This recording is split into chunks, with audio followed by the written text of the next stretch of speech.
All right, I'll give you a how-to on how to start the bike. The first thing you have to do is spray starter fluid in. You just take the air filter off. I already loosened it. And then you'll spray 3 sprays right into the carburetor there. Should be about like that. And you want to make sure to keep the starter fluid away from the bike because it is flammable. And then put the filter back on. You'll just slip it back on there and it just tightens with one Phillips head screw there. You only have to do this when it's cold because if the bike's warm, it just fires right up, but it needs it to start. You turn the fuel on there. The dial should be facing you, and then it should do 5 or 10 pumps on the primer to get the fuel into the carburetor. Once you do that, you just hit the on switch, flip it to run, so then it's ready to start.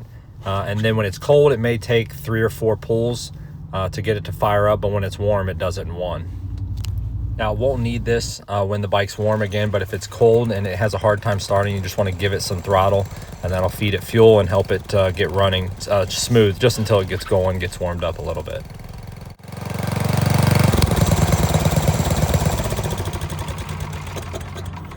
The brakes work fine, but they are manual. They have been restored, but it doesn't stop super fast, especially if you get some speed. You want to make sure you have plenty of distance to allow the bike to stop.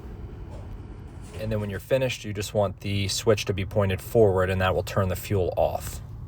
The other thing that he said is he would be really hesitant to let the boys ride this one just because, like, for example, their bikes probably are 3 to 3.5 horsepower, where this is a 10 horsepower, so it is a lot more powerful. It'd be easy to kind of let it get away from you. You just have to be really careful because it has plenty of power to pop a wheelie and plenty of power to get you in trouble. He said it was definitely built as an adult bike. If you need any help or need anything, just let me know.